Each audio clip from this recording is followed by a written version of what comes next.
Assalamualaikum warahmatullahi wabarakatuh. Perkenalkan, nama saya Mutiara Tendriantari dari kelompok 4.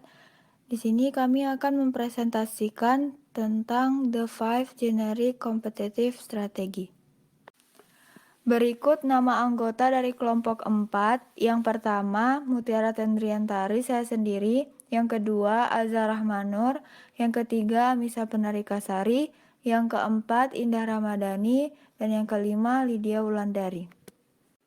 Selanjutnya, indikator pada pembahasan ini yang pertama, Broad Low Cost Strategy. Yang kedua, Broad Differentiation Strategy. Yang ketiga, Best Cost Strategy. Yang keempat, Focus Low Cost Strategy. Dan yang kelima, Focus Differentiation Strategy. Apa itu Generic Competitive Strategies? Generic Competitive Strategies memiliki definisi yaitu tentang menjadi berbeda. Ini berarti dengan sengaja memilih untuk melakukan aktivitas secara berbeda atau melakukan aktivitas yang berbeda dari pesaing untuk memberikan perpaduan nilai yang unik.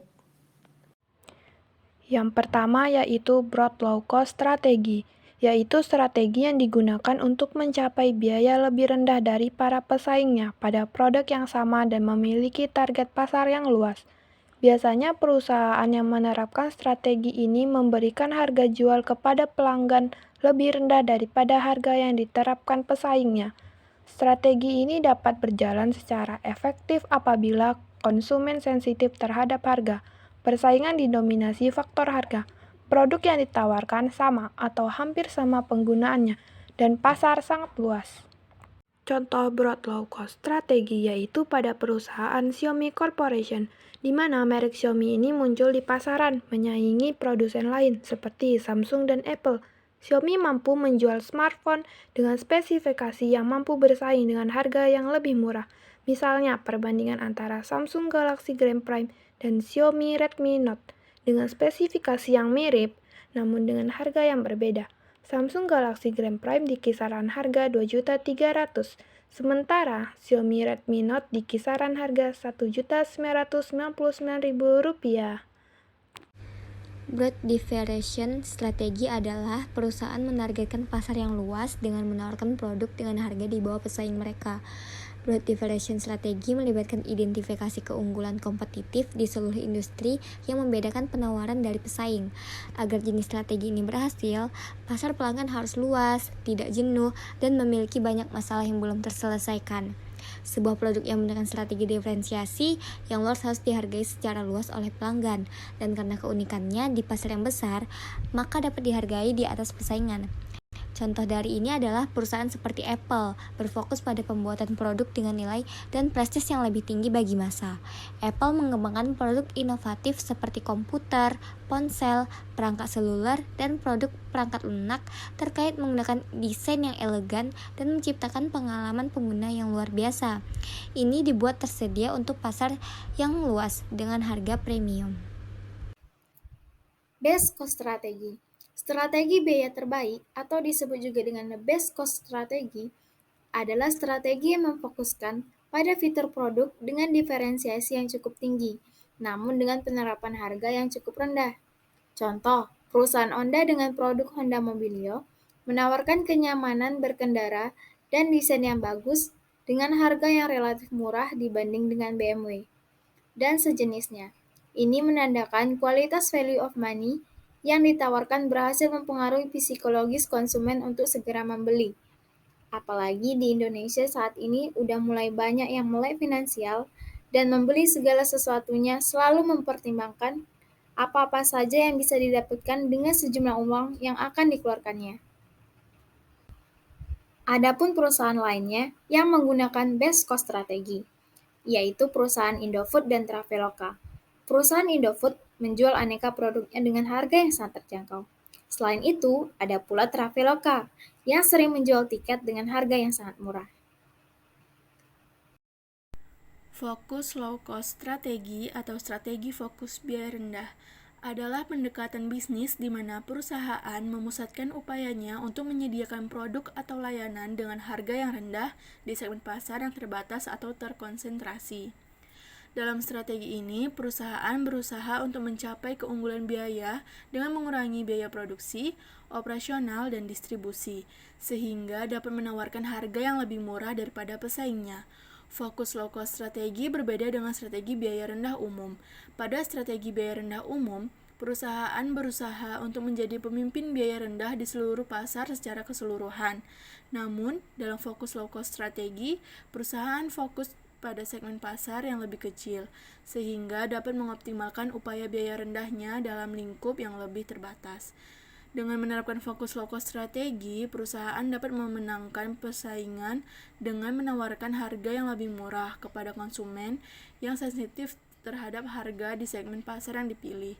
Namun, perusahaan harus tetap mempertahankan kualitas produk yang dapat diterima dan memperhatikan kebutuhan khusus pelanggan dalam segmen pasar tersebut agar strategi ini berhasil.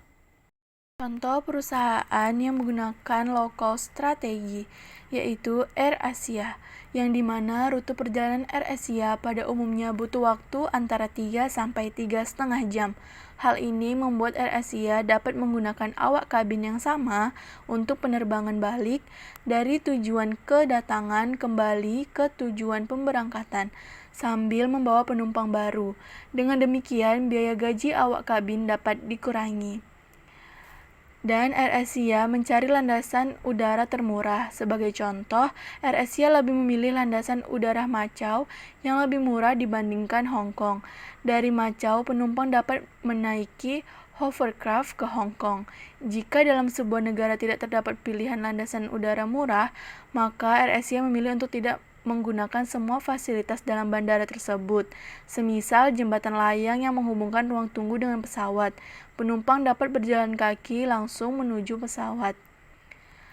Dan AirAsia mendorong pelanggan untuk membeli tiket lewat internet, sehingga AirAsia dapat menghemat biaya yang harus dikeluarkan untuk menyewa tempat penjualan tiket beserta stafnya. Penghematan lainnya adalah tidak ada tiket yang dicetak. Pelanggan cukup mencetak sendiri kode penerbangan beserta rinciannya. Fokus differentiation strategy atau strategi diferensiasi terfokus. Yang dikenalkan oleh Michael Porter adalah strategi diferensiasi dengan fokus pada ceruk pasar yang lebih sempit. Strategi ini membutuhkan penawaran fitur unik yang dikhususkan untuk memenuhi permintaan yang sempit. Agar efektif, perusahaan harus membangun loyalitas merek yang kuat di antara pelanggan mereka sehingga menjadikan pasar kurang menarik bagi pesaing. Beberapa perusahaan yang menggunakan strategi diferensiasi terfokus memusatkan upaya mereka pada saluran penjualan tertentu, seperti menjual melalui internet saja. Kesuksesan diferensiasi terfokus yang pertama, kesadaran pelanggan, karena menekankan pada pemenuhan kebutuhan segmen yang lebih sempit. Diferensiasi terfokus dapat lebih cepat beradaptasi dengan perubahan permintaan dan ekspektasi produk. Yang kedua, kesetiaan pelanggan. Di jantung strategi yang terfokus adalah kemampuan untuk menghasilkan loyalitas pelanggan yang kuat. Yang ketiga, margin yang tinggi. Ketika perusahaan berhasil menyediakan produk dan layanan dengan reputasi yang kuat ke ceruk pasar, mereka biasanya dapat membebankan harga premium, menghasilkan margin yang keuntungannya tinggi. Yang terakhir, persaingan terbatas. Melekat dalam strategi diferensiasi terfokus yang sukses adalah kemampuan untuk melayani kebutuhan kelompok pelanggan tertentu lebih baik daripada pesaing yang mengejar pasar yang lebih luas. Contoh perusahaan yang menerapkan fokus differentiation strategy yaitu BMW. BMW singkatan dalam bahasa Inggris yaitu Bavarian Motor Works adalah sebuah perusahaan otomotif Jerman yang memproduksi mobil dan sepeda motor. BMW dikenal sebagai salah satu perusahaan mobil mewah dengan performa tinggi dan juga salah satu perusahaan mobil pertama yang menggunakan teknologi ABS, yang secara eksklusif memfokuskan pada pembuatan mobil-mobil mewah kelas atas. Strategi BMW tersebut bertentangan dengan paradigma umum industri mobil, yaitu memproduksi mobil untuk pasar massal. BMW mendiferensiasikan produknya sebagai produk yang mampu memberikan prestis kepada penggunanya, merupakan produk yang berkualitas tinggi dengan teknik pembuatan yang superior. Sekian presentasi dari kelompok 4. Apabila ada kesalahan, mohon dimaafkan. Terima kasih. Wabillahi taufik walhidayah. Wassalamualaikum warahmatullahi wabarakatuh.